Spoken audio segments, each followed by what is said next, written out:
Hey guys, BMI here today with my first ever Fusion World video. So I'll be covering a deck profile of the first place finishing deck list at Melbourne Regionals, which is my deck, Evil Boo.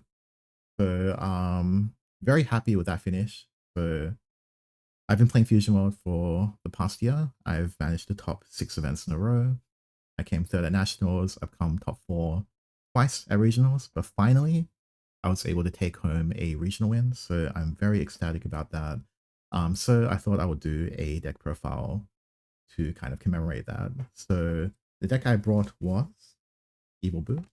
So of course, this is one of the top 2 decks of the format. The other one being Deadku. So today's video, I'm going to be going through the deck list, why I decided to bring this leader, and then also my thoughts on the metagame. And also I'll go through my tournament games as well. So Majin Buu Evil, this has obviously been extremely strong for 3 sets in a row. Basically, it's a mid-range deck that has an inevitable lethal on turn 7. And this leader draws a lot of cards. It controls the hand size particularly well against almost every deck in the format. And it even has a decent matchup against blue because they can abuse the hand size difference where they need to stay at 7 cards, right? So in terms of the deck list, so of course I run 11 copies of cantrips. So cantrips are extremely powerful in Fusion World, and they work especially well in Boo. They fill in multiple curves. They can be used as fodder. They can be used as combo power. They help draw into your combo pieces, some of which are not card searchable. So being able to draw pure cards helps you get to that particular hard combo, right? So honestly, I would have considered running 13 copies of cantrips, but I could not because I had to run 2 copies of this. So this Hyper Beam essentially has to be run because of Broly. So Broly is the boogeyman for this format. If you run no attacks, basically if you don't run any cards that tech against Broly, you will lose. So every deck except Deadku, because Deadku is just hard counters Broly anyway. Every other deck has to run tech to beat Broly. So I'm running 2 copies of this to freeze the 8 cost or 9 cost Broly when they come down.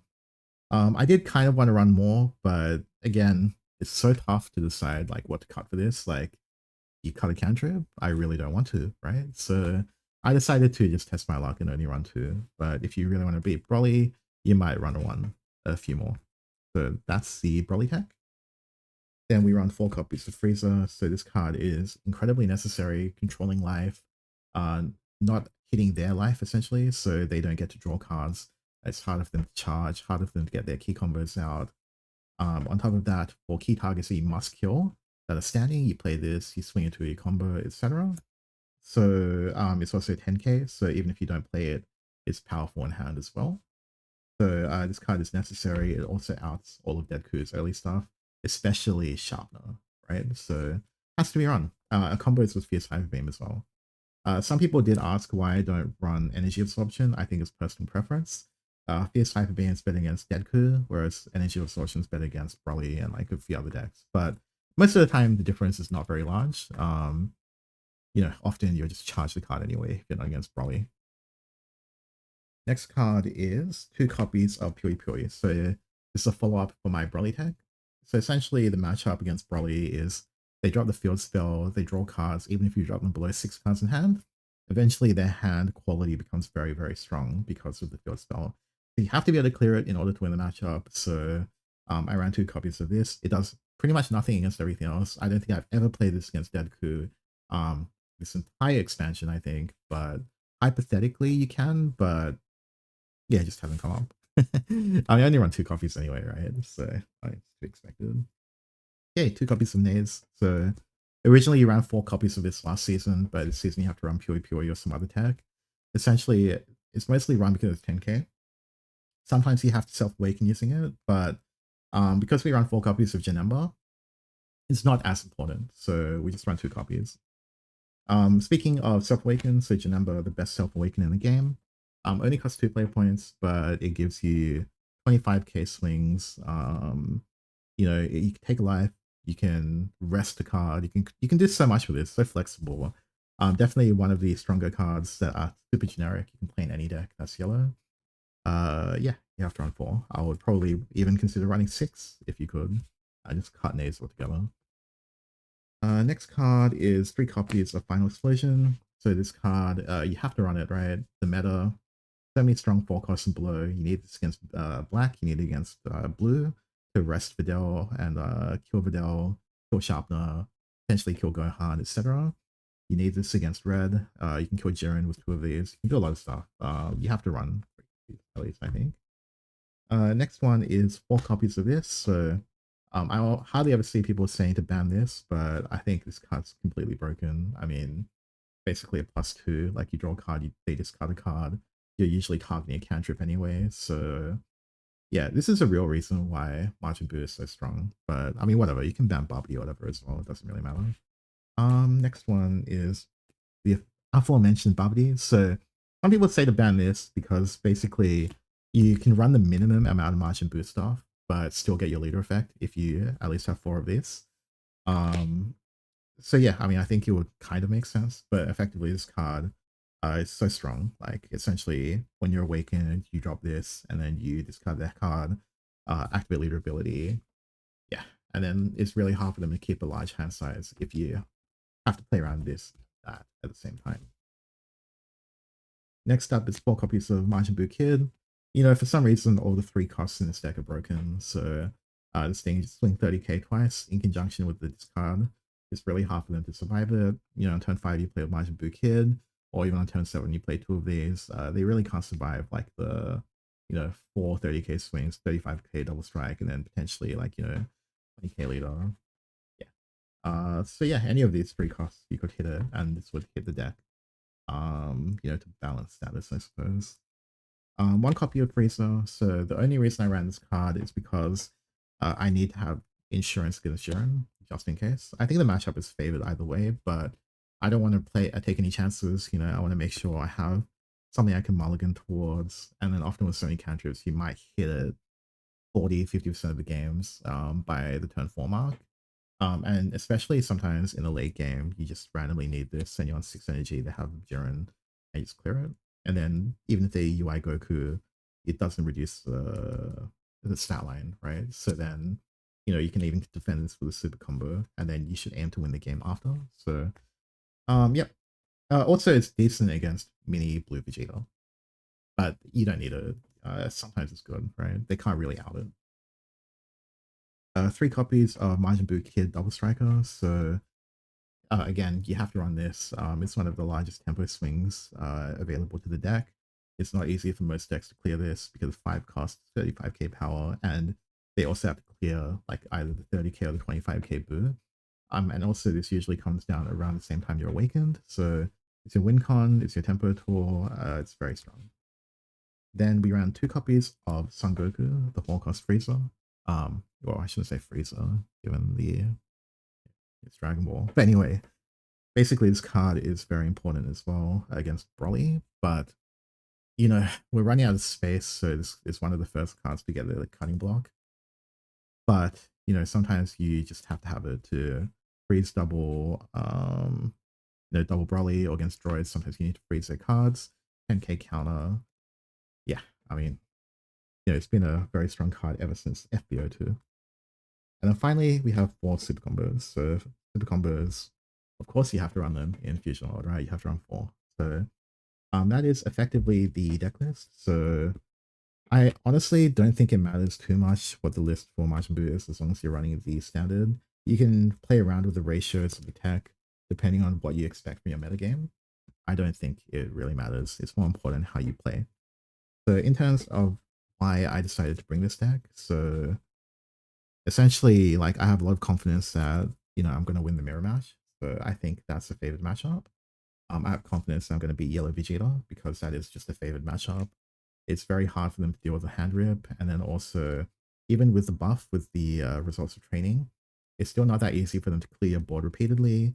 And then once you run out of card like hand size, it's really rough for them.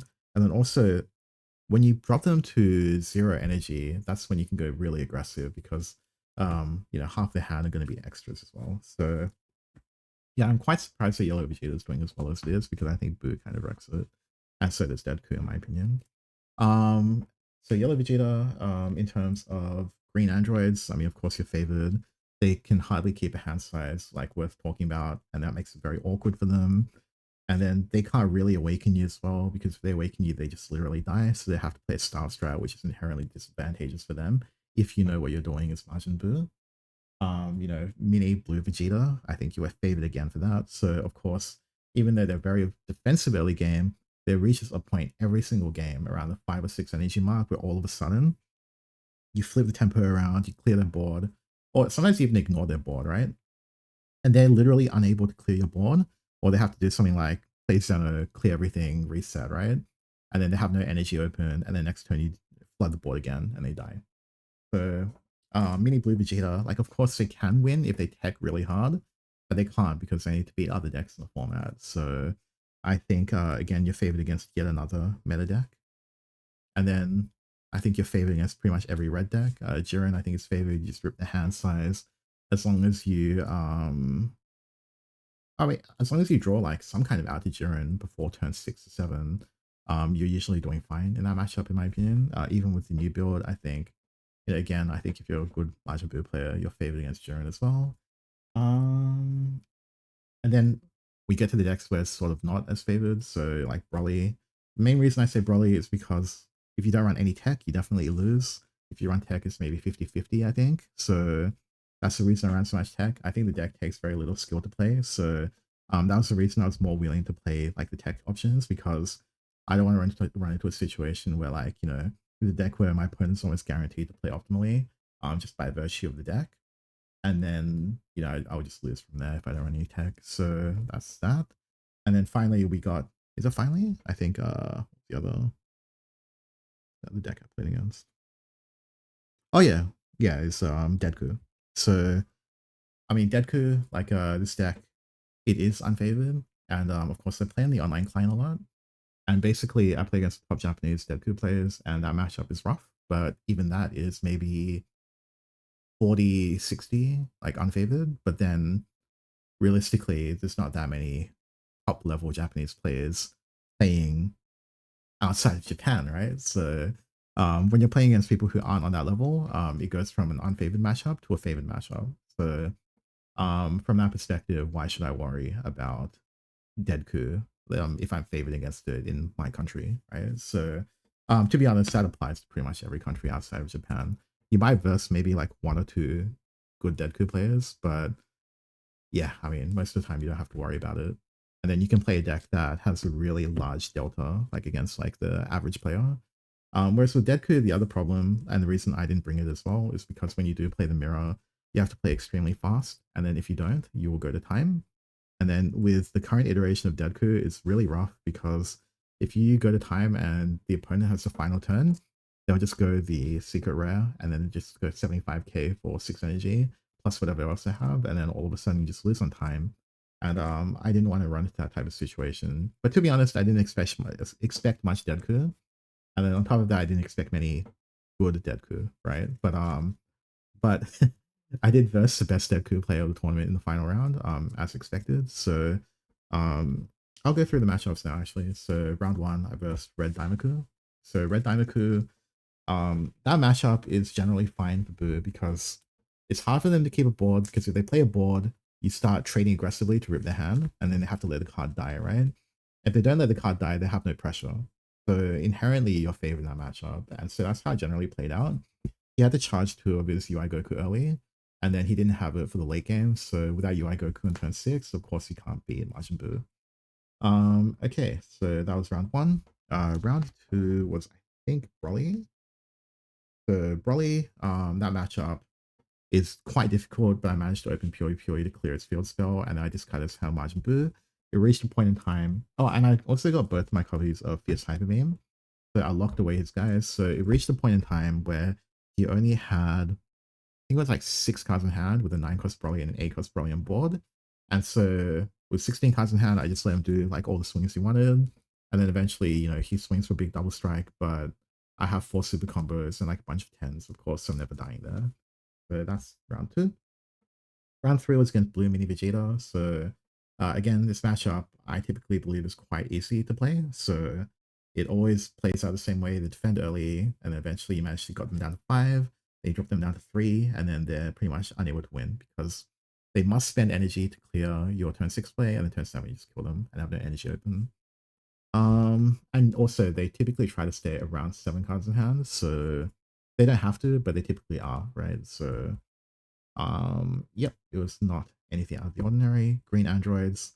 So this is against Alan Liu, who's one of the best Dragon Ball players as well. He tried to start strategy on me, but it doesn't really work if you know how to play against it. It was an interesting game though. So he had like the curve was like the field spell into 6 cost droids, clear the board. He staffed me for a bit, gave me the opportunity to play 4 cost Frieza for free. And then after that, he realized that he can't really starve me for too much longer. So he started swinging, and then essentially what happened was he swung with Double Striker at 4 life to me, and I just took it, and he was like, "Oh, I didn't think you would take it."